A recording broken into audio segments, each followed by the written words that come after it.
Hi, I'm Wes. I'm Byron, and we are part of the restoration team for Porsche Center, Saskatchewan. Interesting note on the car is Vaughn happened to be at auction in Scottsdale, Arizona, and he sent me some pictures of this car that was on consignment sale and asked me what I thought of it, sent me a few pictures, and in typical Vaughn fashion, several hours later he won the bid and notified us this would be the following year's Porsche Restoration Challenge car.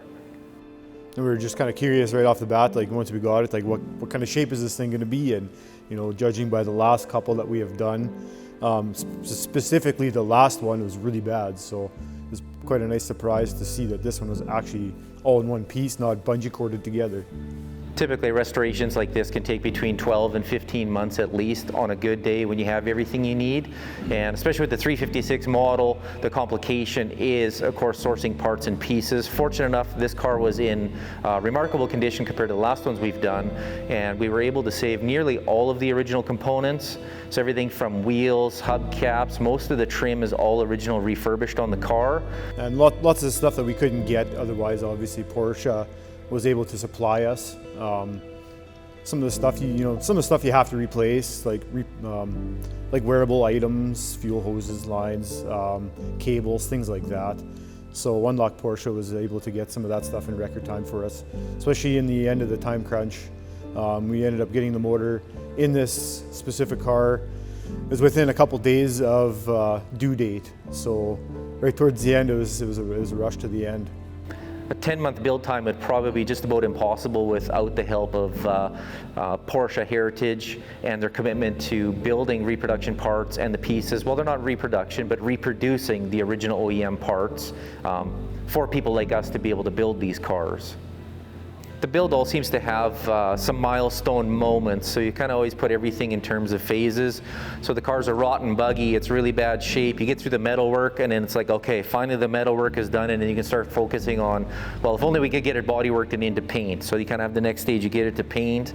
Once it's painted and polished, then it's kind of, well, if only it had upholstery. And then finally you start seeing some upholstery come together.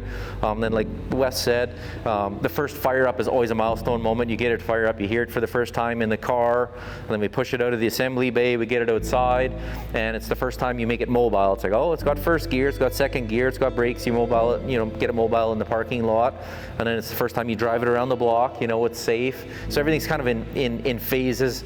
At the end of the day, the time crunch is usually the biggest hurdle to try to get over.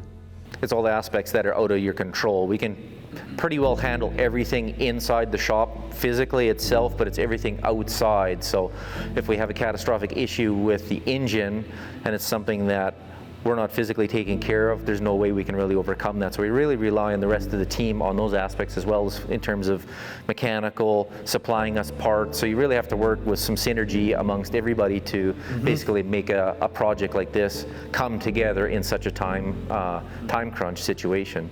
Yeah, organization is definitely key to something like that. I find it interesting that we even got to the point that if the motor didn't fire in the car and we had a catastrophic issue within being 2 days of shipping here now, that we actually discussed physically pulling a motor out of one of the other 356s to put it in the car just to have it mobile for the show. I mean, that's an obvious worst case scenario, but the fact that we actually had to contemplate that, those are the realities of building a car to this level in a 10-month time frame. Yeah, well, exactly. There's no margin for error. No, exactly. Then when you start running into stuff like that, then a lot of things start going through your mind. It's just like, how are we going to just get this thing on the road? How are we going to get it in that trailer to go to Cobble Beach? Just get it handled, exactly.